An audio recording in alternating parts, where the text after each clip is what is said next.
Joignez confiné. Spectacle annulé. Culture, solidarité, pour vous désennuyer.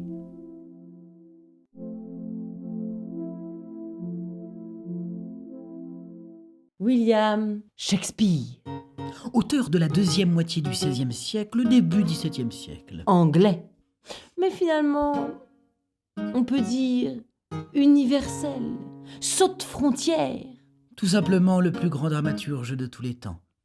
Il écrit un théâtre shakespearien. Shakespearien ? Oui, poète, tragédien, adepte de la comédie. Son style et même son empreinte est donné à tant de choses que son nom se mêle à son adjectif. Sous sa plume, l'universel est convoqué.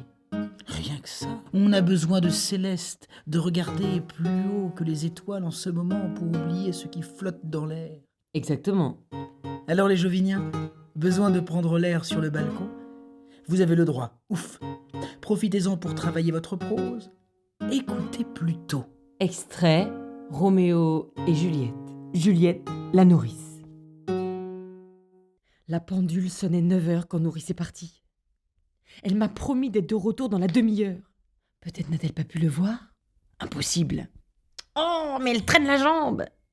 Les messagers de l'amour devraient être des pensées 10 fois plus rapides que les rayons du soleil quand ils chassent l'ombre sur les sommets nébuleux. Le soleil est déjà sur la plus haute cime. Pour aujourd'hui, il n'ira pas plus loin. De 9h à midi, 3 longues heures ont passé et pourtant elle n'est pas de retour. Si elle avait l'ardeur et le sang bouillonnant de la jeunesse, elle serait vive et allègre comme une balle.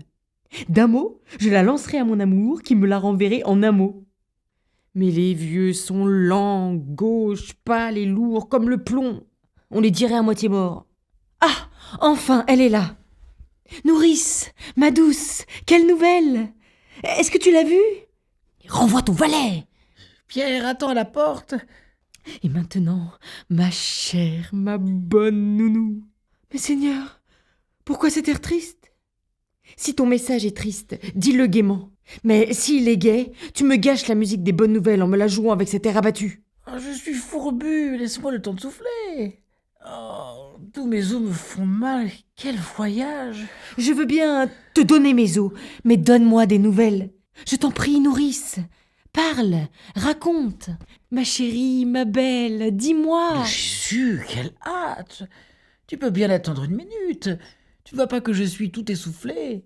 Tu n'es pas si essoufflé que ça, puisque tu as assez de souffle pour me dire que tu es essoufflé. Excuser ton retard prend plus de temps que le récit que tu t'excuses de retarder. Les nouvelles sont-elles bonnes ou mauvaises ? Réponds ! Réponds !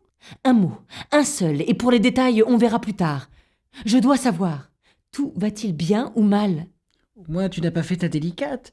Tu ne sais pas choisir un homme, ma foi. Roméo ? Oh non, pas lui. D'accord, son visage est plus beau que tout autre, il a la jambe mieux tournée, quant aux pieds, à la main, au corps tout entier, rien à dire, il est au-dessus de toute comparaison. Ce n'est pas un parangon de courtoisie, mais j'en suis sûr, il est doux comme un agneau. Va ton chemin, ma fille, serre bien Dieu. En fait, vous avez déjà dîné ici ? Non ! Non, mais enfin, je sais déjà tout cela. Que dit-il de notre mariage ? Hein ? Dis-moi. Tout Jésus, que j'ai mal à la tête, ma pauvre tête, ça cogne là-dedans comme si elle allait se casser en 1000 morceaux. Aïe, mon dos. Juliette, frotte-moi le dos, l'autre côté. Aïe, aïe, mon dos. Tu es une sans-cœur pour m'envoyer ainsi attraper la mort, à courir pour toi par bons et par maux. Je suis désolée vraiment que tu ne te sentes pas bien. Mais enfin, ma gentille nounou, dis-moi ce que t'a dit mon amour.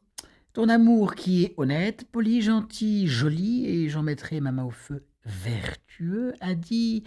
Où est ta mère ? Où est ma mère ? À la maison, où veux-tu qu'elle soit ? Quelle drôle de réponse tu me fais. Et j'en mettrai ma main au feu, vertueux, a dit... Où est ta mère ? Cette vierge, tu es bien échauffée, la belle affaire. C'est tout ce que tu trouves comme remède à mes douleurs ? L'énervement ? La prochaine fois, tu feras tes commissions toi-même. Que d'histoire ! Mais enfin, que t'a dit Roméo ? As-tu la permission d'aller à Confesse aujourd'hui? Oui. Alors cours vite chez frère Laurent, un mari t'y attend, qui fera de toi sa femme. Enfin la couleur remonte à tes joues. File à l'église, je vais de mon côté chercher une échelle qui servira ce soir à ton amant pour grimper jusqu'au nid. C'est moi l'esclave et je m'épuise pour ton plaisir, mais cette nuit c'est toi qui t'épuiseras sous ton fardeau. Bon, je vais dîner. Mais cours chez frère Laurent. Je cours vers mon bonheur. Adieu, adieu, cher nounou.